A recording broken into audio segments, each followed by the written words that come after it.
அருட்பெருஞ்சோதி அருட்பெருஞ்சோதி தனிப்பெரும் கருணை அருட்பெருஞ்சோதி.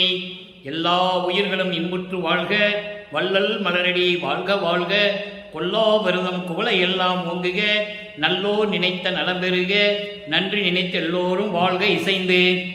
உலக மக்களே, அறிவார்ந்த அன்பர்களே, ஆண்மநேய ஒருமைப்பாடுடைய அன்பர்களே, வல்லப்ப மனம கல்லிய திருவருட்பாவில் 3ஆம் திருமுறையில் பதிகம் 11 குறி ஆராய்ச்சி. குறி ஆராய்ச்சி என்ற தலைப்பிலே 11 பாடல்களை நமக்கு அருளியிருக்கிறார்கள். இதுவரையிலும் 7 பாடலுடைய விளக்கங்களை பார்த்திருக்கிறோம். இன்று 8வது பாடலுடைய விளக்கத்தை பார்க்க போகிறோம்.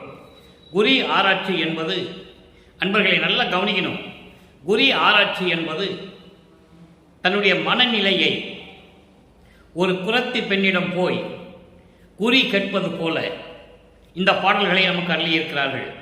உலகியலிலே இருந்து கொண்டிருக்கும் பொழுது உலக மக்கள் எல்லாம் ஏதாவது குடும்பத்திலே துன்பம் வரும்போது, பிரச்சனைகள் வரும்போதெல்லாம் குறி கேட்க செல்லுவார்கள்.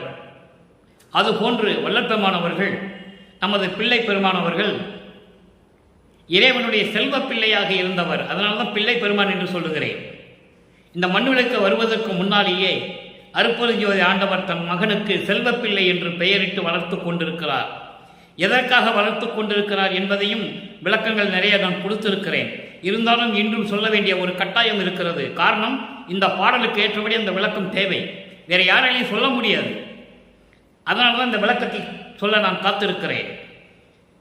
மண்ணுலக வருவதற்கு முன்னாலேயே விண்ணுலகத்திலே அருட்பெருஞ்சோதி ஆண்டவர் தன் மகனுக்கு செல்வப்பிள்ளை என்று பெயரிட்டு வளர்த்து கொண்டிருக்கிறார். ஏன் வளர்த்து கொண்டிருக்கிறார் என்றால், இந்த பிரபஞ்சம் தோன்றிய காலத்திலிருந்தே சமயங்களும் மதங்களும் மார்க்கங்களும் ஜாதிகளும் தோன்றி மக்களை அதில் ஈடுபட வைத்து துன்புரித்து கொண்டிருக்கின்றன. இந்த மதத்தை, சமயங்களை, மார்க்கங்களை, ஜாதிகளை உருவாக்கிய அந்த தலைவர்கள் எல்லாம் மக்கள்களை எல்லாம் அதில் ஈடுபட வைத்து அவர்கள் கருத்துக்கேற்றபடி ஆலயங்களை அமைத்து, அதற்கேற்றபடி உருவங்களை அமைத்து, வழிபாட்டு முறைகளை அமைத்து வழிபாட வைத்து விட்டார்கள். இப்படிதான் வணங்க வேண்டும் என்று மக்களை வற்புறுத்தி வணங்க வைத்து விட்டார்கள். அந்த நிலை மாற வேண்டும். 4 யுகங்களிலுமே, கிரேத யுகம், திரேத யுகம், துவார யுகம், கலியுகம், 4 யுகங்களிலுமே இதை பின்பற்றி கொண்டிருந்தார்கள் மக்கள். அந்த நிலை மாற வேண்டும். அந்த மார்க்கங்களும் மதங்களும் சமயங்களும் ஒழியக்கூடிய நேரம் வந்துவிட்டது. சுத்த சன்மார்க்கத்தை உருவாக்கிவிட்டார் அருட்பெருஞ்சோதி ஆண்டவர். இனிமேல் இந்த மார்க்கங்கள்லாம் மக்களுக்கு தேவையில்லை. ஒரே மார்க்கத்தில் உலக மக்கள் எல்லாம் ஒன்றாக இருக்க வேண்டும் என்ற காரணத்தினால் சமரச சுத்த சன்மார்க்கத்தை உருவாக்கி அதை தன் மகனிடம் ஒப்படைப்பதற்காக தனது மகனை ஒரு தாயின் வழியாக இந்த மண்ணுலகுக்கு வருவிக்க செய்தார்கள் அருட்பெருஞ்சோதி ஆண்டவர் அவர்கள். அப்போ மகன் வருவிக்க உற்ற பிறகு நமது பிள்ளை பெருமானவர்கள் 8 ஆண்டுகள் வரையிலும், வள்ளல் பெருமானுக்கு வயது கிடையாது, அவர் இறைவன். இறைவனுக்கு ஏது வயது? ஒவ்வொரு யுகத்திலையும் இருந்தவர். இறைவனுடைய திருவிளையாடலினால் இங்க வருகிறார் மண்ணுலகிற்கு. அதை நீங்கள் நல்லா புரிஞ்சுக்கணும். அப்போ இறைவனுடைய திருவிளையாடல் நடந்து கொண்டிருக்கிறது. 8 ஆண்டுகள் வரையிலும், வருவிக்க உற்று 8 ஆண்டுகள் வரையிலும் அவர் யார் என்ற நிலை தெரியாமல் இருந்து கொண்டிருக்கிறார். அப்பதான் அவருக்கு மனசுக்கு பிடிச்சபடி யாராவது சொன்னா, ராமலிங்கம் ஏப்பா சும்மா இருக்கிற, ஏதாவது பாட்டு படின்னு சொன்னா கந்தகோட்டத்தில் போய் முருகனை நினைச்சு பாடினார். அவ்வளவுதான். அப்போ உருவான பாடல்கள் தான் அதெல்லாம். அதன் பிறகு 9வது ஆண்டில் இறைவன் ஆட்கொண்ட பிறகு இவன் இறைவனால் வருவிக்க உற்றவன் என்ற நிலை தெரிந்து கொண்டார். நாம் சாதாரண குழந்தை அல்ல, இறைவனால் வருவிக்க உற்றவன் என்ற நிலை மட்டும் அவருக்கு தெரிகிறது. இறைவன் மறைந்து விடுகிறார், ஆட்கொண்டு விட்டு மறைந்து விடுகிறார். அப்போ மறைப்பு நிலை இருந்து கொண்டிருக்கிறது. இந்த பிரபஞ்சத்துடைய உண்மையான நிலை அவருக்கு தெரியாது. ஏனால் இறைவன் திருவிளையாடல் செய்கிறார். அருட்பெருஞ்சோதி ஆண்டவர் தன் மகனை வைத்து திருவிளையாடல் செய்து கொண்டிருக்கிறார். ஏனென்றால் இந்த சமயங்களும் மதங்களும் மார்க்கங்களும் பொய் என்று மக்களிடம் சொல்ல வேண்டும். அப்போ தன் மகனை அதில் இருக்க வைக்க வேண்டும். சமயங்களும் மதங்களும் மார்க்கங்களில் கூறப்பட்ட நெறிகளிலே தன்னுடைய மகனை இருக்க வைக்க வேண்டும். அந்த காரணத்தினால்தான் உருவானது 1ஆம் திருமுறையிலிருந்து 4ஆம் திருமுறை வரைக்கும் பாடல்கள். 5வது திருமுறை அது தத்துவத்தினுடைய தலைவர்களை பற்றி பாடியது. அவர்களாம் இறைநிலையில் இல்லை என்பதை தெரிவித்து விட்டார் நமது இறைவன் வல்லப்பெருமானவர்கள். அதுக்கப்புறம் சுத்த சன்மார்க்கத்துக்கு வரணும். அப்போ அதெல்லாம் பொய்ன்னு சொல்லணும், விட்டுட்டு வரணும். அந்த நிலை வரும்போது இறைவன் ஆட்கொண்டு சுத்த சன்மார்க்கத்தை கொடுத்த பிறகு உண்மையான நிலை என்ன என்பதையும், நமது பிள்ளை பருவமானவர்கள் சமயங்களிலும் மதங்களிலும் மார்க்கங்களிலும் பற்று கொண்டு இருந்தபோது என்னென்ன நடந்தது என்பதையும், எப்படிப்பட்ட இறைவன் என்பதையும், அந்த இறைவனுடைய எப்படியெல்லாம் உருவகப்படுத்துகிறார் என்பதையும், அந்த இறைவன் தன்னை வந்து ஆட்கொள்ளவில்லையே என்ற மன வருத்தத்தையும் 1ஆம் திருமுறையிலிருந்து 4ஆம் திருமுறை வரைக்கும் நமது இறைவன் வல்லற்பமானவர்கள் அருளியிருப்பார்கள். அதை தான் பார்த்து கொண்டிருக்கிறோம். நிலைகள் மாறுகின்றன. 3ஆம் திருமுறை வரும்போது இனி 2ஆம் திருமுறையும் 4ஆம் திருமுறையும் ஒப்பிட்டு சொல்லும்போது நிறைய பாடல்கள் இருக்கின்றன. 3ஆம் திருமுறை முடிய வேண்டும். ஜனவரி மாதம் முடியும். முடிஞ்ச பிறகு அதை நம்ம பார்க்கலாம். அப்போது இந்த நிலையில் இருக்கும்போது இந்த சமயங்களும் மதங்களும் மார்க்கங்களும் சூழ்ந்திருந்த நிலையில் இறைவனை பார்ப்பதற்காக திருவெற்றூர் செல்லுகிறார். அப்போது தியாகராஜ பெருமான் தான் இறைவன் நினைச்சிட்டு இருக்கிறார். ஏன்னா மறைப்பு நிலை இருக்கிறது, சுத்த சன்மார்க்கம் தெரியாது, அருப்பரஞ்சோதி ஆண்டவர் யார் என்றவருக்கு தெரியாது. நல்லா நீங்கள் புரிஞ்சுக்கணும். ஏன்னா இறைவன் திருவிளையாடல் செய்து கொண்டிருக்கிறார் மகனை வைத்துக் கொண்டு. அப்போ அந்த நிலையில் உலக மக்களுக்கு எப்படி தெரியப்படுத்துகிறார் என்பதை தான் நாம் இந்த குறி ஆராய்ச்சி என்ற பாடலிலே பார்த்து கொண்டிருக்கிறோம். இன்று 8வது பாடல் நன்றாக கவனிங்க. இதற்கு முன்னால் நாம் பார்த்த 3ஆம் திருமுறையை பார்த்த பாடல்கள் அத்தனையுமே இறைவன் வந்தார், பார்க்காமல் சென்று விட்டார். இறைவனை தேடி சென்றேன், தியாகராஜ பெருமான் தெருவழியாக என்னை பார்த்து ஓடுகிறார். நாரையும் கிளிகளையும் தூது அனுப்பி பார்த்தேன், அப்பவும் ஒன்றும் பலன் இல்லை என்ற நிலையில் இருக்கும்போது உலகிலே இருக்கிறவங்க என்ன செய்வாங்க? தங்களுக்கு கஷ்டம் வந்துருச்சு, குடும்பத்தில் ஏதாவது பிரச்சனைனா குறி கேட்க செல்லுவாங்க, ஜாதகம் பார்க்க சொல்லுவாங்க. நீ ஜாதகம் பார்க்கறது இருக்கு ஒரு பதிகம், அது பின்னால் பார்க்க போகிறோம். இப்போ குறி கேட்க போகிறாரு, சோழி உருட்டி குறி கேட்க போகிறாரு. சோழி விழுந்தாதானே, குறி சொன்னாதானே, அவர் தடுக்கிறார். நல்லா கவனிக்கணும். புரட்சி பெண்ணை ஜோதியிடம் சொன்னால் கூட, குறி சொன்னால் கூட குறி அங்கே நடக்காது. ஏன்னா இன்னும் ஆண்டுகள் இருக்கிறது தன் மகனை ஆட்கொள்வதற்கு. இந்த நிலையில் இருந்து கொண்டிருக்கிறார். அப்போ குறி எப்படி கேட்டிருப்பாரு? உலக மக்களுக்கு சொல்றாரு தன்னுடைய மனநிலையை, மனம் எப்படியெல்லாம் துன்பப்படுகின்ற நிலையையும் மனம் வருந்துகின்ற நிலையையும் உலக மக்களுக்கு தெரிவிக்கிறார்கள் நமது பிள்ளை பெருமானவர்கள். நல்லா கவனிக்கணும். கமலன் திருமால் ஆதியர்கள் கனவிடத்தும் காண்பறியார். அதாவது இறைவன் எப்படிப்பட்ட இறைவன் தெரியும், ஆனா இங்கே இறைவனை உருவகப்படுத்துகிறார். சமயங்களும் மதங்களும் மார்க்கங்களும் சிவபெருமானை எப்படி சொன்னது, தியாகராஜ பெருமானை எப்படி சொன்னது, நடராஜனை எப்படி சொன்னது, சொக்கநாதனை எப்படி சொன்னது, இதெல்லாம் வேதங்களும் ஆகமங்களும் உருவகப்படுத்தியது, சமயங்கள் உருவகப்படுத்தின. அத மாதிரி அந்த நிலையில் இருக்கும்போது சொல்லுகிறார். அதன் பிறகு சுத்த சன்மார்க்கத்தை பெற்ற பிறகு அருப்பெருஞ்சோதி தான் சொல்லுவார். அவருக்கு எந்த உருவமும் இல்லை, ஜோதி வடிவில் இருக்கிறார் என்று சொல்லுவார். உருவமும் அருவமாக இருப்பார் என்று சொல்லுவார் ஒரு சில இடங்களிலே. அதை நாம் இன்று பார்க்க போகிறோம். அப்போ கமலன் திருமால் ஆதியர்கள் கனவிடுத்தும் காண்பறியார். விமலர் திருவொற்றி திருவால் ஒற்றியில் ஒற்றியிடை மேரும் பெருமை வித்தகனார். அமலர் இறைவனை அப்படியெல்லாம் சொல்றாரு தியாகராஜ பெருமானை. அவன் தான் உண்மையான இறைவன் நினைச்சிட்டு சொல்லிட்டு இருக்கிறாரு. அவருக்கு அருப்பெருஞ்சோதி யாருன்னு அப்போ தெரியாது. நல்லா புரிஞ்சுக்கணும் நீங்க. ஏன்னா இறைவனுடைய திருவிளையாடல் நடந்து கொண்டு இருக்கிறது. இவர் வேணும்னோ அங்கே போறது இல்லை. மனநிலை அப்படி இருக்கிறது அவருக்கு. இறைவன் முந்திக் கொண்டு இருக்கிறார் அவரை. ஏன்னால் அது அந்த நிலைகளிலிருந்து மாறி வர வேண்டும். அப்போ அதில் தான் மகன் இருக்கணும், உலக மக்கள் நம்புவாங்கன்னு சொல்லி தான் அங்கே இருக்க வைக்கிறார். நல்லா புரிஞ்சுக்கணும். அப்போ விமலர் அமலர் அவர்தம் என்னை என் மனைக்கு இன்று அணைவிடுவாரோ அணையாரோ. இது அவருக்கு சந்தேகம். இறைவன் நம்ம வீட்டுக்கு வருவாரா வரமாட்டாரா? ஏன்னா இவர் போயும் பிரயோஜனம் இல்லை. திருவழியா ஓடுறான், மறைஞ்சிக்கிறாரு, இந்த வேலை நடந்துகிட்டு இருக்கு. அப்போ குறி கேட்க போறாரு. குரத்தி பெண்ணிடம் குறி கேட்க போகிறார். வருவாரா வரமாட்டாரான்னு சொல்லி ஒரு குரத்தி பெண்ணிடம் போய், குரத்தி பெண்ணே எனக்கு ஒரு சரியான குறி சொல்லு, உண்மையா சொல்லணும், உள்ளபடி சொல்லணும், உண்மையே உள்ளபடி சொல்லணும்னு சொல்லி குறி கேட்க போறார். இது பாடலில் போட்டிருக்காரு. இப்போ இதனுடைய பதவுரை பார்க்க போகிறோம், அதன் பின் விளக்க உரை. கமலன் என்பவன் பிரம்மன். கமலம் என்பது செந்தாமரை மலர். செந்தாமரை மலரிலே வீற்றிருக்கின்ற பிரம்மன். திருமால் ஆதியர்கள், ஆதியர்கள்னா மற்ற தேவர்கள் ருத்திரன், மகேஸ்வரன், சதாசிவம், சப்தர்கள், சக்திகள், முத்திகள், முத்தர்கள் எல்லாம் சேர்த்துதான் ஆதியர்கள் என்று சொல்லுகிறார். அப்ப பிரம்மனும் திருமாலும் முதல் அத்தனை பேருமே கனவெடுத்தும் காண்பறியார். கனவுல கூட பார்க்க முடியலையா இறைவனை? கனவுல கூட பார்க்க முடியலையா? அப்படிப்பட்ட இறைவன் விமலர். விமலர் என்றால் அழகான இறைவன், மலங்களை நீக்கிய இறைவன். அடுத்து திருவால் ஒற்றியிடை மேவும் பெருமை வித்தகனார். திருவற்றியூர் என்ற ஊரிலே இருந்து கொண்டு அருள் செய்து கொண்டிருக்கின்ற பல வித்துகள் என்பது அருள் செயல்களை செய்து கொண்டிருக்கின்ற இறைவன். அமலர். அமலர் அமலா என்று சொல்லுவார் இறைவனை, விமலா என்று சொல்லுவார். அமலர் என்றால் மலங்கள் நீங்கியவன். ஆணவம், கண்மம், மாயை, மாமாயை என்ற 5 மலங்களை நீக்கிய இறைவன்.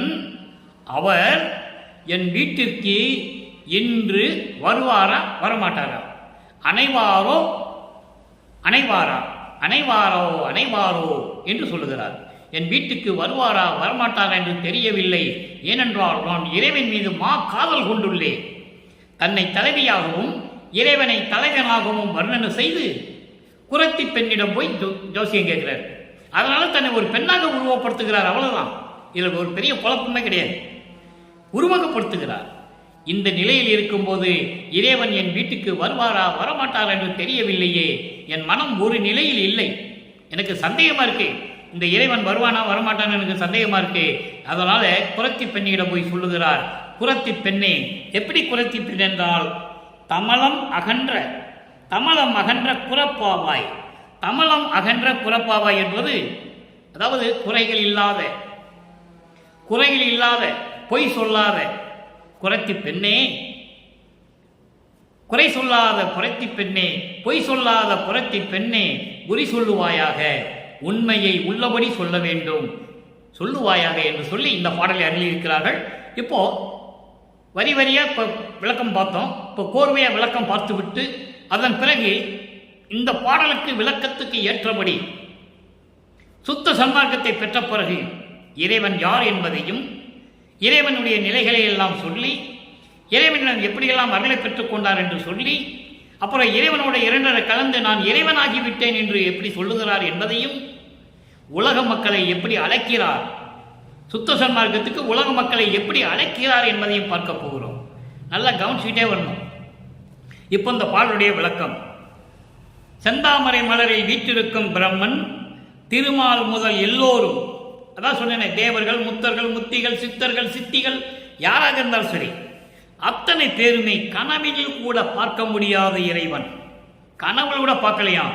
அதுக்கு விளக்கம் பின்னால் தரம் பாருங்க, அற்புதமா இருக்கும். இந்த விளக்கங்கள்லாம் இறைவனாலுடைய தயவாலையும் கருணையாலையும் பெற்ற விளக்கம். நூல் விளக்கம் வேணா வேறு என்ன வேணா சொல்லலாம். சுத்த சன்மார்க்க விளக்கம் யாராலையும் சொல்ல முடியாது என்று சொல்லிக் கொள்வதில் பெரும் மகிழ்ச்சி அடைகிறேன். இந்த வள்ளலார் ஊழியனுக்கு இறைவன் அளித்த ஒரு வரம் அது. தமிழ் இலக்கணம் தெரியாத எனக்கு, தமிழ் இலக்கணம் எனக்கு தெரியாது. நான் படித்ததெல்லாம் பிஎஸ்சி, மேத்ஸ், எம்காம் இந்த மாதிரி. இறைவன் ஆட்கொண்டு இறைவன் கொடுக்கிறான் விளக்கம். அந்த விளக்கம் தான் உங்களுக்கு சொல்லிட்டு இருக்கேன். 6 திருமுறைக்கு விளக்கம் இருக்குது, இறைவன் அருளால் பெற்று இருக்கிறேன். அப்போ இந்த இப்படிப்பட்ட கனவிலும் காண முடியாத இறைவன் 5 மலங்களையும், ஆணவம், கண்மம், மாயை, மாமாயை போன்ற 5 மலங்களையும் நீக்கிய இறைவன் திருவெற்றியூரிலே வாழ்ந்து கொண்டிருக்கின்ற பெரும் தகை, பெருமை மிகுந்த வித்தகனார், பல அருள் அதிசயங்களை செய்யக்கூடியவர். அப்படிப்பட்ட இறைவன் இன்று என் வீட்டிற்கு வருவாரா வரமாட்டாரா? இல்லை கால தாமதமாகுமா? இல்லை நான் எத்தனை ஆண்டுகள் காத்திருக்க வேண்டும்? சொல்லணும்ல. இதை தெரிவிப்பதற்காக, தெரியப்படுத்துவதற்காக, தெரிந்து கொள்வதற்காக ஒரு குரத்தி பெண்ணிடம் போய் குறி கேட்கிறார். குரத்தி பெண்ணே, குறையில்லாத பெண்ணே, பொய் சொல்லாத குரத்தி பெண்ணே, எனக்கு ஒரு குறி சொல்லணும். இறைவன் வருவாரா வரமாட்டாரா? இல்லை எத்தனை கால ஆண்டுகள் ஆகும் என்பதை நீ சொல்ல வேண்டும் என்று சொல்லி இந்த பாடலை அருளியிருக்கிறார்கள். ஆக இந்த பாடலின் மூலம் உலக மக்களுக்கு என்ன தெரிவிக்கிறார் என்ற மைய கருத்து சொல்ல வேண்டும். அவர் குரத்திக்கிட்ட போய் ஜோசியம் கேட்கறது, குறி பார்க்கறதெல்லாம் ஒரு பக்கம் இருக்கட்டும். ஆனால் உலக மக்களுக்கு என்ன தெரிவிக்கிறார்? உலக மக்களை, நான் அருப்பஞ்சோதி ஆண்டவரால் இந்த மண்ணுலகிற்கு ஒரு தாயின் வழிவாக வருவிக்கு ஊற்ற பிறகு 9வது ஆண்டில் திருவருட்பாவில் சொல்லுவார், ஆண்டாறு 3 ஆண்டில் ஆட்கொண்ட அருள்கடலே என்று சொல்லுவார். இன்னொரு பாடலிலே 3வது ஆண்டிலே, 6ஓடு 3வது ஆண்டிலே, அப்பனா 6+3, 9வது ஆண்டிலே என்னை இறைவன் ஆட்கொண்டு விட்டு சென்று விட்டார். அதன் பிறகு எனக்கு எந்த நிலையும் தெரியவில்லை.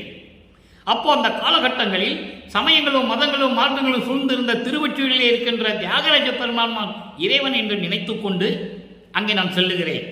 இறைவன் என்னை பார்த்து தெருவழியாக ஓடுகிறான். எனக்கு எந்த விதமான அருளையும் கிடைக்கவில்லை, என்னோடு வந்து சேர்ந்து கொள்ளவில்லை. இந்த காலகட்டத்தில் நான் இறைவன் என்னிடம் வந்து சேருவாரா சேரமாட்டாரா என்று சொல்லி மனம் தாங்காமல், மனத்தில் ஏற்பட்ட துன்பத்தை தாங்காமல் நான் ஒரு குலத்தி பண்ணிடம் குறிகேட்டேன் என்று சொல்லுவது போல மனதுடைய நிலையை கூறுகிறார் உலக மக்களுக்கு. வருவாரா வரமாட்டாரா என்று தெரியவில்லை. உலக மக்களே, இன்னும் எத்தனை ஆண்டுகள் நான் இப்படி சிரமப்பட வேண்டுமோ தெரியவில்லை என்று சொல்லி உலக மக்களுக்கு தெரிவிக்கிறார் இந்த பாடலின் மூலம். அதன் மூலம் இப்போ சுத்த சன்மார்க்கத்துக்குள்ள என்றாகிறார். இறைவன் ஆட்கொண்டு மகனை ஆட்கொண்டு, மகனே, என்னால் நீ பட்ட துன்பங்கள் துயரங்கள் என்னாலேயே தாங்க முடியவில்லை, நீ எப்படி தாங்கிக் கொண்டு இருந்தாய் என்று தெரியவில்லை என்று மகனை கொஞ்சி குழாவி கட்டி அணைத்து முத்தமிட்டு மகிழ்ந்து சுத்த சன்மார்க்கத்தை கொடுத்து உள்ளே கொண்டு வருகிறார். அப்போ உள்ள என்றாகிறார். உள்ள என்றாகும் போது எப்படி இருந்தாலும் ஒரு சந்தேகம் இருக்கு, இருந்துகிட்டு இருக்கு. ஏன்னா விண்ணுலகத்தில் ஏற்பட்ட ஒப்பந்தத்தை மீறி கூட தெருவில் விட்டுட்டாரு பிள்ளைய. அங்க சொல்லுவாரு, நீ என்ன தெருவில் விட்டுருவேன், நான் போக முடியாதுன்னு சொல்லுவார் மண்ணுலகத்துக்கு. இதெல்லாம் திருவருட்பாவில் உண்டு, யாராலையும் மறுக்க முடியாது. அப்போ போக முடியாதுன்னு சொன்னவரை கடைசியில் தெருவில் விட்டுட்டே வந்து சொல்லுவார். திருவருட்பாவில் ஒரு பாடல்கள் இருக்கு, நான் எவ்வளோ சொல்லி என்னை கொண்டு வந்து இங்கே விட்டுட்டு என்னை தெருவில் விட்டுட்டியே, எனக்கு ஒன்றும் இல்லை, பெற்ற மகனை தெருவில் விட்டு விட்டான் என்று சொல்லி உன்னை தான் பழி சொல்லும் இந்த உலகம், அந்த பழி சொல்லுக்கும் இழி சொல்லுக்கும் ஆகாதே, ஆளாகி விடாதே என்று சொல்லுவார். திருவொற்றியூரை வைத்து சொல்லுவார். இந்த நிலைகள் எல்லாம் மாறுகிறது. சுத்த சன்மார்க்கத்தை பெற்றுவிட்டார் உள்ள நுழையினர். அப்போ இறைவனிடம் வேண்டுகோள் வைக்கிறார். வேண்டுகோள் வைக்கணும் இல்லை, உறுதி கொடுக்கணும் இறைவன். அதான் சுத்த சன்மார்க்க வேண்டுகோள். பதிகம் 21 9வது பாடல். 3ஆம் திருமுறையில பார்த்த 9வது பாடலுக்கு இங்கே 9வது பாடல் விளக்கம் கிடைக்கிறது. அங்கே இறைவனை பார்க்கல, வீட்டுக்கு வரல, ஒன்றும் செய்யல, சும்மா போயிட்டு புலம்பிக்கிட்டு இருக்கிறார், அவ்வளவுதான். இங்கே என்ன நடக்குதுன்னு பார்ப்போம். அச்சா, அச்சா என்றால் அப்பா. அப்பா, நான் வேண்டுதல் கேட்டு அருள் புரியல் வேண்டும். நான் என்ன சொல்றேனோ என்ன வேண்டனோ அதை நீ அப்படியே கொடுத்துடணும். கண்டிஷன் போடுறாரு அப்பனுக்கு. இதான் நடக்கணும். 6 அந்த நிலைகள் எல்லாம் அறிந்து அடைதல் வேண்டும். 6 அந்தங்கள்: கலாந்தம், யோகாந்தம், போதாந்தம், நாதாந்தம், வேதாந்தம், சித்தாந்தம். 6 அந்தங்களையும் நான் கடந்து அறிந்து அதை நான் கடக்க வேண்டும். எப்படி சொல்றார் பாருங்க, விண்ணப்பம் வைக்கிறார். 6 அந்தங்களையும் கடந்து அந்த நிலைகள் எல்லாம் அறிந்து நான் கடந்து உன்னை அடைய வேண்டும். இதற்கு அடைய வேண்டும் என்று விண்ணப்பம் வைக்கிறார். அடைந்து விட்டேன் என்று சொல்ல வேண்டும் அல்லவா? அதற்கு பதில் சொல்லுகிறார். 147வது பதிகம் அனுபவ மாலையிலே சொல்லுவார். அனுபவ மாலையிலே 93வது பாடலிலே 6வது வரியிலே சொல்லுவார். இங்கே விண்ணப்பம் வைக்கிறார். அதை பெற்றதை 147வது பதிகம் அனுபவ மாலை 93வது பாடல் 6வது வரியில சொல்லுவார் பாருங்க. அரிய சிவ சித்தாந்த வேதாந்த முதலாம் ஆனந்த நிலைகளும், ஆனந்த நிலைகளையும் நான் அறிந்தேன். இங்க நான் அறியணும்னு சொல்லுவாரு, அங்க அறிந்தேன். ஆனந்த நிலைகளையும் அறிந்தேன். அப்பால் நின்று ஓங்கும், அப்பால் நின்று ஓங்கும், அதுக்கப்புறம் அப்பால் நின்று ஓங்கும் பெரிய சிவ அனுபவத்தால் சுத்த சன்மார்க்கம் பெற்றேன். அப்போ சுத்த சன்மார்க்கத்தை பெற்றால் தான் எல்லா நிலைகளையும் அடைய முடியும். ஆனந்த நிலைகளையும் நான் அறிந்தேன். அப்பால் நின்று ஓங்கும் பெரிய சிவ அனுபவத்தால் சுத்த சன்மார்க்கம் பெற்றேன். இரவாமை உற்றேன் கான் தோழி. தோழியிடம் சொல்வதால் 100 பாடல்கள் இருக்குது அனுபவ மாலையிலே. நாம் பொருளுக்கு ஏற்றபடி நான் கொஞ்சம் கொஞ்சமாக சொல்லிட்டு இருக்கேன். அப்போ இந்த நிலையில் இருக்கும்போது நான் அந்த நிலைகளை கடந்தேன், சுத்த சன்மார்க்கத்தை பெற்றேன், இரவாமை உற்றேன் என்று சொல்லுவார். முடிவான விளக்கம் வந்துச்சா? இங்க வேண்டுதல் வைக்கிறார், அங்க வாங்கிட்டார். அடுத்து பாருங்க, எச்சார்பும் ஆகி உயிர்க்கு இதம் புரிதல் வேண்டும். எச்சார்வம் என்றால் எல்லா நிலைகளிலும் இருந்து, கடவுள் நிலையில் இருந்து, எல்லா நிலைகளிலும் இருந்து உலக உயிர்களுக்கெல்லாம் நான் இன்பம் கொடுக்க வேண்டும், இதம் புரிதல் வேண்டும். அதான் எல்லா உயிர்களும் இன்புற்று வாழ்க என்று சொன்னார். ஒரே வரிதான், எல்லா உயிர்களும் இன்புற்று வாழ்க, அந்த வரியை சொன்னார். அதான் இங்க சொல்றாரு, எச்சார்வும் ஆகி உயிருக்கு இதம் புரிதல் வேண்டும், என்னை அடுத்தார் தமக்கெல்லாம் இன்பு தரல் வேண்டும். முக்கியமான இடம், என்னை அடுத்தார். என்னை அடுத்தார், என்னை சுற்றி இருக்கின்றவர்கள். அவர் யார் சுற்றி இருந்தாங்க? சுத்த சன்மார்க்கத்தை சேர்ந்தவர்கள். சுத்த சன்மார்க்கத்தை சேர்ந்தவர்கள் எல்லாம், அவர்களுக்கெல்லாம் நான் இன்பு தர வேண்டும். அவங்களெல்லாம் நான் மகிழ்ச்சியோடு வச்சிருக்கணும். அவங்களுக்கு என்னென்ன தேவையோ அதை நான் கொடுக்கணும். அதை அந்த அருளை நீ கொடுக்கணும்னு கேட்கிறார். அப்பா கிட்ட கேட்கிறார், சுத்த சன்மார்க்க அன்பர்களுக்கெல்லாம் நான் அன்பு தரல் வேண்டும், இன்பம் தரல் வேண்டும், அருளை கொடுக்க வேண்டும், அருள் செல்வங்களை கொடுக்க வேண்டும், அந்த அருளை நீதான் கொடுக்க வேண்டும் என்று கேட்கிறார். அதற்கு முன்னால் இருந்தவர்கள் எல்லாம் சமயங்களையும் மதங்களையும் மார்க்கங்களையும் சார்ந்தவர்கள், மாணாக்கர்கள் என்று சொல்லப்பட்டவர்கள், அடியார்கள் என்று சொல்லப்பட்டவர்கள். இவர்களெல்லாம் சமயங்களையும் மதங்களையும் மார்க்கங்களையும் சார்ந்தவர்கள். அதை விட்டு விட்டு சுத்த சன்மார்க்கத்துக்கு வந்த பிறகு கேட்கிறார், அவர்களெல்லாம் என்னை அடுத்தவர்கள் அல்ல. என்னை அடுத்தவர்கள் என்பது சமரச சுத்த சன்மார்க்கத்தை சேர்ந்த அன்பர்கள். அவர்களுக்கு நான் இன்பு தரல் வேண்டும். இச்சாதி அடுத்து சொல்ற பாருங்க, இந்த சாதி சமய விருப்பங்கள் எல்லாம் தவிர்ந்து எவ்வுலகமும் சன்மார்க்கம் பொதுவடைதல் வேண்டும். தனக்காக கேட்டதை விட இதுதான் ரொம்ப சிறப்பான இடம். இந்த சாதி உலகத்தில் சொல்லப்பட்ட, உலகத்தில் தலைவர்களால் படைக்கப்பட்ட இந்த சாதி சமயம் மதம் மார்க்கங்கள் இவற்றில் இருக்கின்ற சங்கற்ப விகற்பங்கள் இருக்குதே, முரண்பாடுகள், மூட நம்பிக்கை பழக்க வழக்கங்கள், இறைவனுக்கு தேவையில்லாதது, இவற்றையெல்லாம் நீக்கி எல்லா உலகங்களும் சன்மார்க்கத்தை பெற்றுக்கொண்டு சமமாக இருக்க வேண்டும். வேறுபாடு இருக்கக்கூடாது, முரண்பாடு இருக்கக்கூடாது. எல்லா உலக மக்களும் சமரசமாக வாழ வேண்டும். அப்போ அவர்கள் சமரச சுத்த சன்மார்க்கத்தை பெற்றுக்கொள்ள வேண்டும். தெளிவாக சொல்லுகிறார். அடுத்து பாருங்க, உச்சி ஆதி அந்தமில்லா திருவடிவில், உச்சி ஆதி அந்தமில்லா திருவடிவில், அடியும் முடியும் இல்லாமல் விளங்கி கொண்டிருக்கின்ற, சுயமாக தோன்றி அருட்பெருஞ்சோதி வடிவில் எடுத்துக் கொண்டிருக்கின்ற உன்னது வடிவில் நானும் ஒன்றாய் உடையாயும் கலந்து ஓங்கும் ஒருமையும் வேண்டுவனே. நானும் ஒன்றாய் உன்னோடும் கலந்து ஒருமையோடு இருக்க வேண்டும், ஒத்த கருத்தோட ஒருமையோட இருக்க வேண்டும். இதுதான் என் விண்ணப்பம் என்று சொல்லி இந்த விண்ணப்பத்தை வைக்கிறார்கள். அடுத்து அருள் விளக்க மாலை 37வது பதிகம். இறைவனிடம் எப்படி அருளை பெற்றுக் கொண்டார், அதன் விளக்கம் என்ன? 19வது பாடல், 9வது பாடல், 3ஆம் திருமுறையில பாடலுக்கு அருள் விளக்க மாலையிலே 19வது பாடலிலே விளக்கம். இறைவன் எப்படிப்பட்டவன் அங்க சொல்லுவாரு. எப்படி? கமலன் அமலன் அறியா இறைவன், மலங்களை நீக்கிய இறைவன், திருவொற்றியில் இருக்கின்ற இறைவன்லாம் சொல்லுவார்ல. அருட்பெருஞ்சோதி வந்த பிறகு, சமரச சுத்த சன்மார்க்கத்தை பெற்ற பிறகு இறைவன் அருட்பெருஞ்சோதி அவர் வடலூரில் இருக்கிறார். எல்லாருமே இந்த உலகம் தோன்றிய காலத்திலிருந்தே ஒவ்வொருத்தரையும் ஒவ்வொரு இடத்துல சொல்லுவாங்க. நடராஜன் சிதம்பரத்தில் இருக்காரு, சொக்கநாதன் மதுரையில் இருக்காரு, தியாகராஜ பெருமானு திருவாரூரையும் திருவொற்றியில் இருக்கிறாரு. இப்படி மாற்றி மாற்றி சொல்லுவாங்க. ஆனால் பிரபஞ்சத்தின் ஒரே தலைவன் அருட்பெருஞ்சோதி அவர் இருக்கிற ஒரே இடம் இந்த பிரபஞ்சத்திலேயே வடலூர் சத்தியஞான சபை. நல்லா புரிஞ்சுக்கணும். இப்படிப்பட்ட கருத்தை நான் பதிவு செய்ய கடமைப்பட்டிருக்கிறேன். அப்படி மலைவு அறியா பெருஞ்சோதி வஜ்ரமாமணியே, வஜ்ரமாமலையே இறைவனை சொல்றார். எப்படிப்பட்ட இறைவன்? மலைவு அறியா. மலைவு அறியா என்பது மலைப்பு இல்லாது, திகைப்பு இல்லாது, என்றும் ஒளிந்து கொண்டிருக்கின்ற அருட்பெருஞ்சோதி வடிவில் ஒளிந்து கொண்டிருக்கின்ற வஜ்ரமாமணியே. வஜ்ரம் என்பது வைரம், அதாவது ரொம்பவும் உறுதியாக இருக்கிறது. வஜ்ரம் மாதிரி இருக்குன்னு சொல்லுவாங்க, வஜ்ரம் பாஞ்சிருக்குன்னு சொல்லுவாங்க. மரம் உறுதியான மரம்னு சொல்றதுக்கு அதில் வஜ்ரம் பாஞ்சிருக்குன்னு சொல்லுவாங்க. அப்போ உறுதியாக இருக்கின்ற மலை போன்று இருக்கின்ற இறைவனை, மாணிக்க மணிப்பொறுப்பே, மாணிக்க குவியலை போட்டால் எப்படி இருக்கும் அப்படி போட்ட மலை போன்ற இறைவனை, பொறுப்பென்றால் மலை. அதுக்கடுத்து மரகத போர் வரையே, பிரபஞ்சமே விளங்கி கொண்டிருக்கின்ற மரகதம் ஒளி போன்று விளங்கி கொண்டிருக்கின்ற இறைவனே, விலையறியா உயர் ஆணிப்பேர் முத்துத்திரளே, அதாவது விலை மதிக்க முடியாத விலை நிர்ணயம் பண்ண முடியாத அப்படிப்பட்ட நிலையில் இருக்கின்ற முத்து திரளே, முத்து குவியலே என்று சொல்லுகிறார் இறைவனே. முத்து குவியலே விண்ணவரும் நல்ல கவனிக்கணும். விண்ணவரும் நன்ன அரும் ஓர் மெய்ப்பொருளின் விளைவே.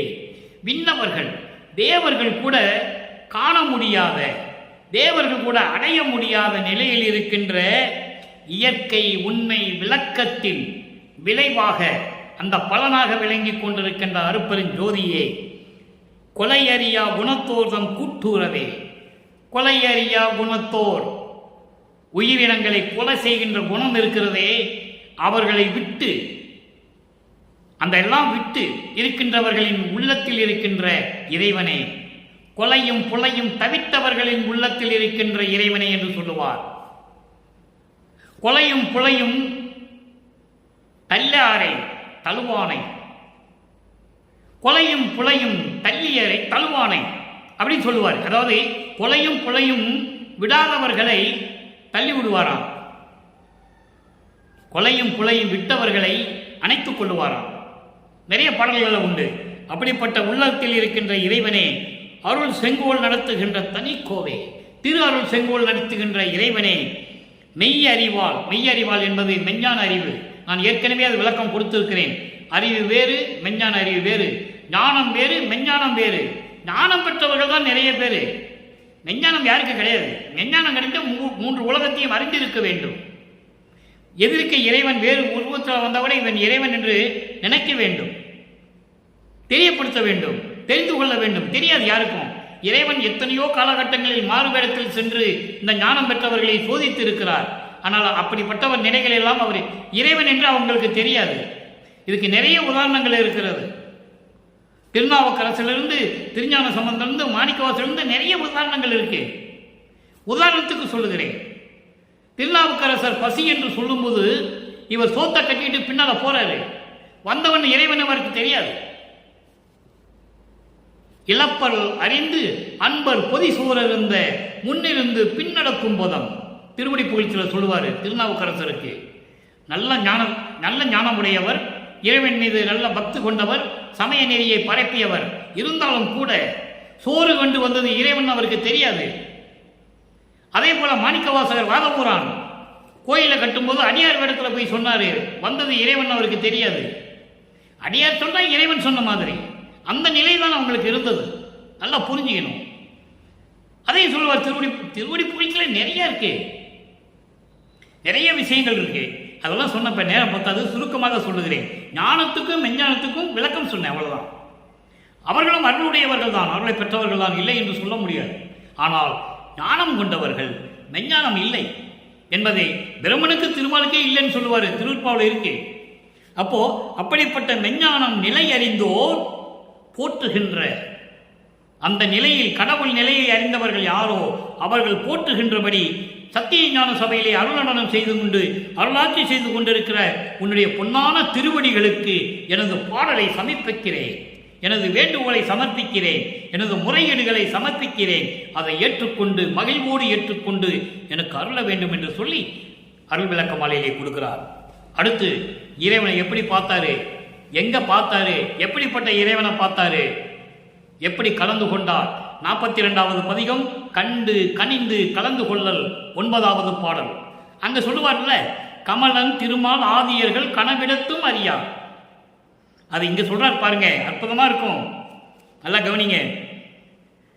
கோணாத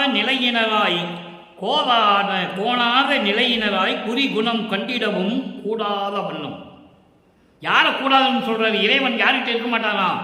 கோணாத நிலையில் இருக்கின்ற உரி குணம் கொண்டிடவும் கூடாத வண்ணம், சமயங்களையும் மதங்களையும் மார்க்கங்களையும் சார்ந்து கொண்டு என்ன நோக்கத்தில் இருக்கிறார்கள், என்ன அவருக்கு குணம் இருக்கிறது, ராஜச குணமா, சமத்துவ குணமா, தத்துவ குணமா, இப்படியெல்லாம் நிறைய குணங்கள் இருக்கிறது.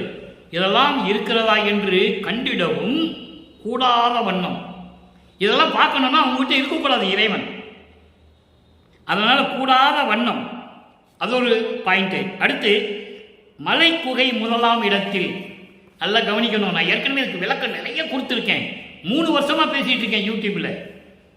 மலை அந்த அதாவது மலை குகையில் போய் தவம் இருக்கிறது. அதுக்கப்புறம் ஊன் ஆதி விடுத்து இந்த உடம்பை முதலெல்லாம் ஒரு எல்லாத்தையும் விரதமாக இருந்து உயிரை அடக்கி மனம் அடக்கி ஐம்பொறிகளையும் அடக்கி இந்த உலகத்தில் அசையாத தூணு மாதிரியெல்லாம் இருப்பாங்களாம். உலகத்தில் அசையாத தூணு மாதிரியெல்லாம் தவம் இருந்திருக்காங்க. அதுபோலவும் தூங்காது விழித்து தூங்காமல் இருந்தும் தூய சதா நிட்டர்களும், அதாவது தேவர்களும் விண்ணவர்களும் யாராக இருந்தாலும் சரி, துரிய நிலை இடத்தும் காணாத வகை இறைவன் இருக்கின்ற துரிய நிலையில் இருக்கின்ற இறைவனை காணாத வகையில் ஒளித்த கல்வனை மறைந்து கொண்டிருக்கும் திருடனை என்று சொல்லுகிறார். ஓடி ஓடி ஒளிகிறாங்கல்ல குழந்தைகள்லாம், போலீஸு திருடன் விளையாடுவாங்க. திருடனை பிடிக்கணும்னா என்ன பண்ணணும்? தேடி அலையணும். அப்படிப்பட்ட திருடனை, ஒளிந்து கொண்டிருக்கின்ற திருடனை என் கண்ணால் கண்டுகொண்டேன், கனிந்து கொண்டேன், கலந்து கொண்டேன். குகைக்கடியில் இருக்கிறான், தவம் இருக்கிறான். உடம்பை மறந்து உயிரை மறந்து மனசை அடக்கி ஐம்பொறிகளை அடக்கி தவம் இருக்கிறான். இறைவனை பார்க்க முடியல. அசையாத தூணு மாதிரி கூட இருக்கிறான். எத்தனையோ ஆண்டுகள், பல கோடி ஆண்டுகள் அசையாத தூண் மாதிரி கூட தவம் இருக்கிறான்.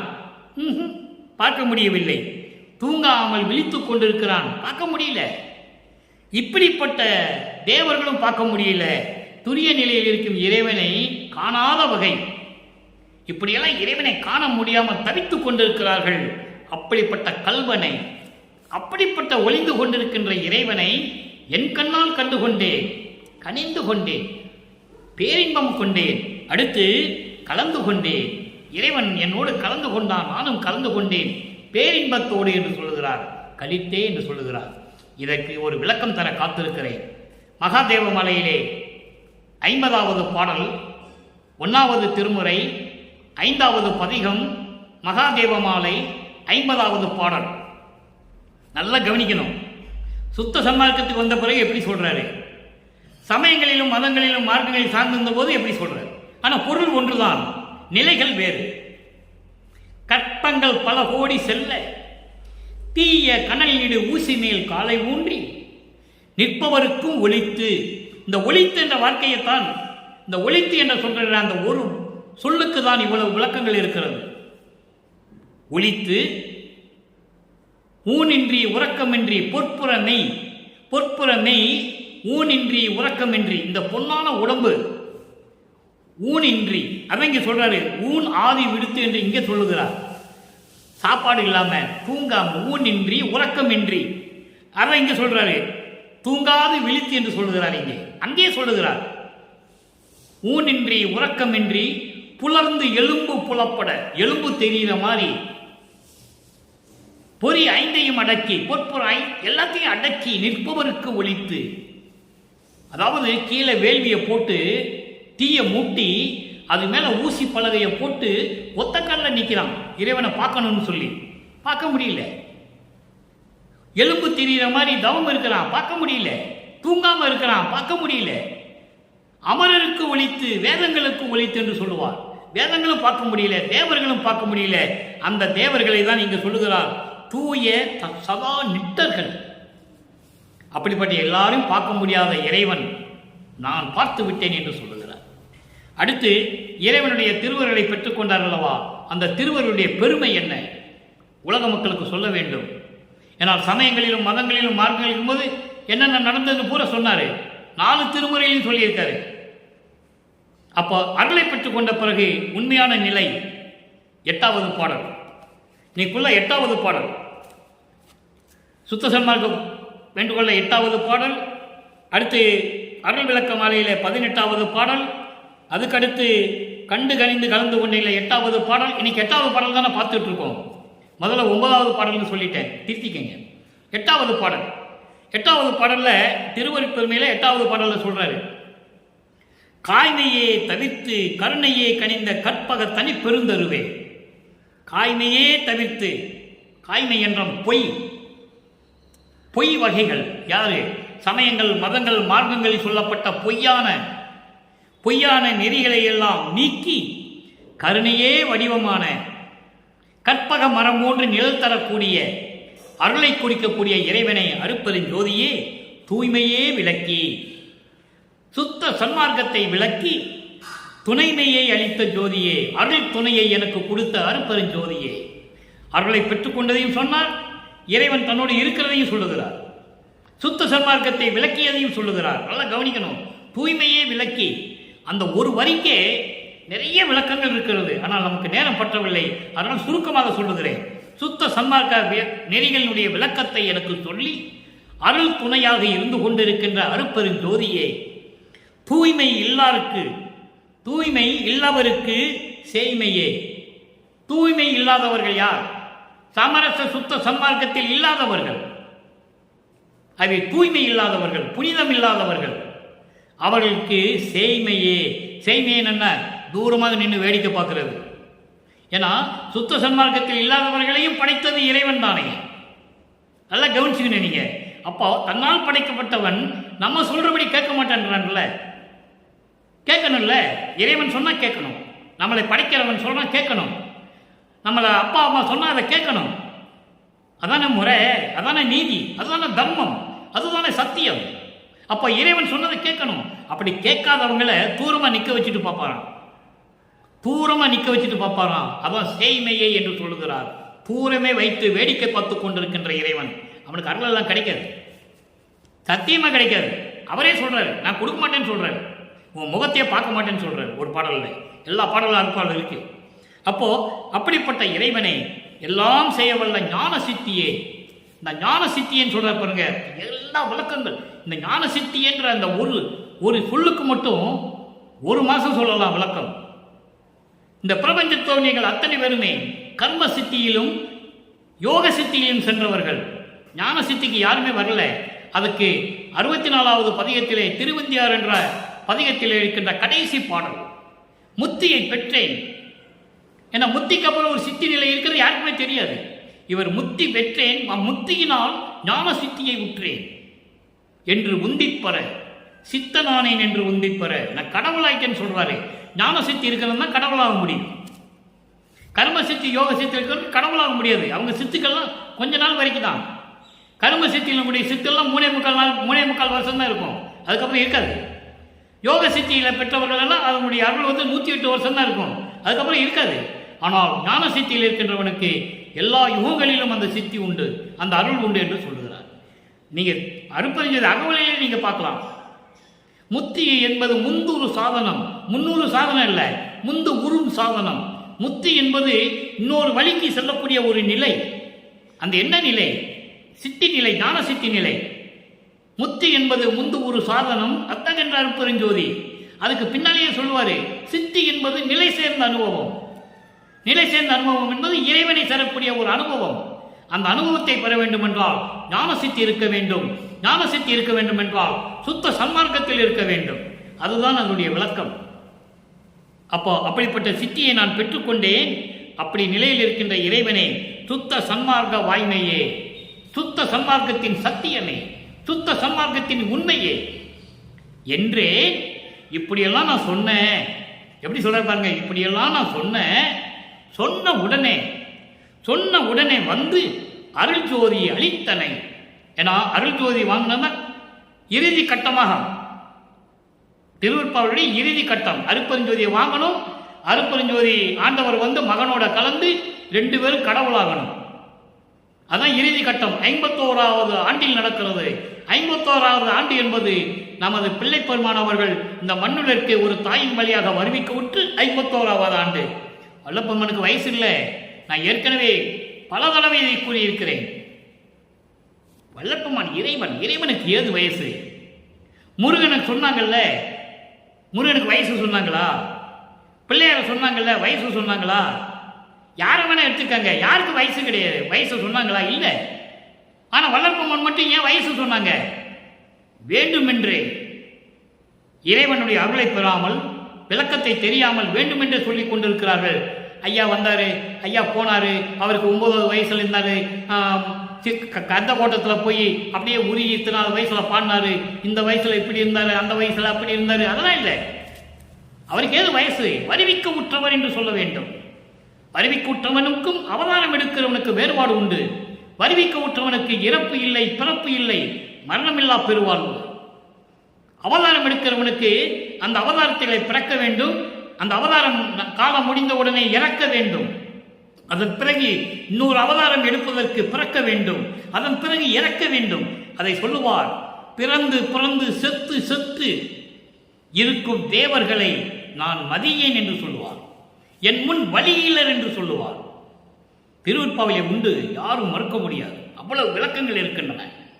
அப்புறம் வன்றே அருள் ஜோதி வழங்கினை நின் அருள் வாழி என்று சொல்லுவார். அடுத்து இறுதியாக உலக மக்களை எப்படி சுத்த சன்மார்க்கத்துக்கு அழைக்கிறார். 8வது பாடல் 105வது பதிகம். புனித குலம் பெருமாறு புகழ்தல்.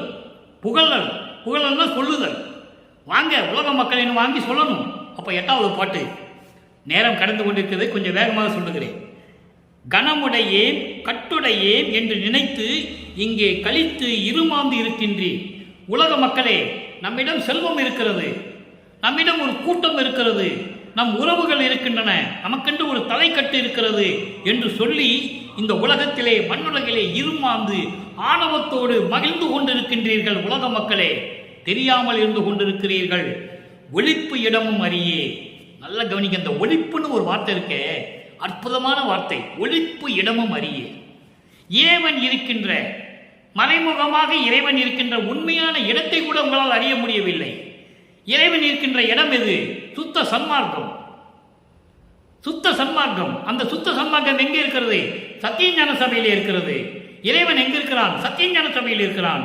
அந்த இடம் கூட உங்களுக்கு தெரியலையே உலக மக்களே. அடுத்து சொல்ற பாருங்க. சினமுடைய கூற்று வரும் செய்தி அறியீரோ. அதாவது துன்பத்தை தரக்கூடிய இந்த மரணம் வர்ற நேரம் உங்களுக்கு தெரியுமா? மரணம் எப்போ வருதுன்னு உங்களுக்கு தெரியுமா? தெரியாது. அந்த நிலையில் இருந்து கொண்டிருக்கிறீர்கள். அப்போ மரணம் வந்து செத்த உமது இனத்தாரை சிறிதும் நினையீரோ. உன் உறவினர்கள் சொன்னையே, என் கூட்டம் ஒரு கூட்டம் என்னோட இருக்கிறது, தலைக்கட்டு இருக்கிறது, கூட்டம் இருக்கிறது என்று சொன்னையே, அந்த கூட்டத்தில் உன்னுடைய உன்னுடைய உறவினர்கள், உன்னுடைய இனத்தார்கள் இறக்கும் போது என்ன நினைச்ச? நம்ம கூட இருப்பான்னு நினைச்சியா? செல்வம் உன்னை விட்டு சென்று விடுகிறது. ஐயோ, இந்த செல்வம் போயிடுச்சுன்னு நீ நினைச்சியா? செல்வம் நிரந்தரமா இருக்குன்னு நீ நினைச்சியா? எவ்வளவு அற்புதமான விளக்கம் பாருங்க. இப்படியெல்லாம் அறியாமையில் இருந்து கொண்டிருக்கின்ற உலக மக்களே, இப்ப சொல்றார் பாருங்க. தினகரன் போல் சாகாத தேகமுடையவரே திருவுடையார் என அறிந்தே சேர்ந்திடுமின் ஈண்டே. அதாவது தினகரன் போல். தினகரன் என்பது உலகியலிலே தினகரன் என்றால் சூரியன், கதிரவன் என்று சொல்லுவார்கள். இங்கே தினகரன் என்பது அருப்பெருஞ்சோதி. ஏன்னா சூரியனுக்கே ஒளி கொடுக்கவர் அருப்பெருஞ்சோதி தான். சூரியன் ஒரு மண்டலத்தின் தலைவன், இருள் சூழ்ந்த இடம், அவனுக்கு ஒளி கொடுக்கணும். அப்போ அருப்பெருஞ்சோதி தான் கொடுக்கிறாரு. அகவல்ல இருக்கு, 6ஆம் திருமுறையில் இருக்கு, 1ஆம் திருமுறையிலிருந்து இருக்கு. அப்போ அருப்பெருஞ்சோதி போல் சாகாத உடம்புடையவர்கள் தான் அருளுடையவர்கள். அருப்பெருஞ்சோதிக்கு சாகாத உடம்பு இருக்கிறது. அது இருக்கணும்னா அருளுடையவர்கள் தான் இருக்க முடியும். அந்த அருளை பெற வேண்டும் என்றால் சீக்கிரம் வாருங்கன்னு சொல்றாரு. சேர்ந்திடுமின், அதை தெரிந்து கொண்டு சேர்ந்திடுமின் ஈண்டே, இப்பொழுதே நீங்க வாங்கன்னு சொல்றாரு. அடுத்து பாருங்க. மனம் மகிழ்ந்து கற்கின்ற வரமெல்லாம் எனக்கே. இந்த எனக்கு என்ற வார்த்தை இருக்கிறதே, எவ்வளவோ விளக்கங்கள் இருக்குது நண்பர்களே. எனக்கே வழங்குவதற்கு, எனக்கு மட்டும், வேற யாருக்கும் இந்த பங்கு கிடையாது, சொந்தம் கிடையாது யாருக்கும், எனக்கு மட்டும்தான். எனக்கே வழங்குவதற்கு என் தனித்தந்தை வருசரணம் இதுவே. ஆக நீங்க சாகாம இருக்கணும், அருளோட இருக்கணும்னா நீங்க உடனே சுத்த சன்மார்க்கத்துக்கு வாங்க. ஏன்னா எனக்கு எல்லா அருளையும் கொடுப்பதற்கு என் தந்தை வந்து கொண்டிருக்கிறார். இதான் நல்ல நேரம், நீங்களும் வந்துருங்க, நானும் கூட இருக்கிறேன். எவ்வளவு அற்புதமா சொல்றாரு பாருங்க. நீங்களும் வாங்க, நான் இங்க தானே இருக்க போறேன். எங்க அப்பா அப்பா வந்துட்டாரு, எனக்கு எல்லாருலையும் இங்க வச்சுதான் கொடுக்க போறாரு. எங்க? சித்தி உலகத்துல. அதனால வாங்கன்னு கூப்பிடுறார். சுத்த சன்மார்க்கத்துக்கு வாங்க, உலக மக்களை வாங்க வாங்க என்று சொல்லி இந்த பாடலை நமக்கு அருளியிருக்கிறார்கள்.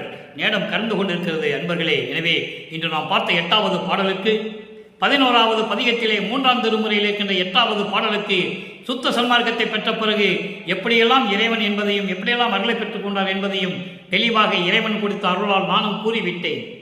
எனவே நீங்களும் இறைவனை வணங்கி சுத்த சன்மார்க்கத்தில் இருந்து கொலையும் கொலையும் தவிர்த்து இறைவனை வணங்கி எல்லாரோடையும் செல்வங்களை எல்லாம் பெற்றுக்கொண்டு இந்த வையகத்திலே நீங்கள் வாழ்வாங்க வாழ வேண்டும், நோயற்ற வாழ்வில் வாழ வேண்டும். இறைவனுடைய தயவாலையும் கருணையாலையும் வாழ்த்தி இந்த வள்ளலார் ஊழியன் விடைபெறுகிறேன். மீண்டும் நாளை சந்திப்போம். நன்றி, வணக்கம். அருட்பெருஞ்சோதி, அருட்பெருஞ்சோதி, தனிப்பெரும் கருணை அருட்பெருஞ்சோதி.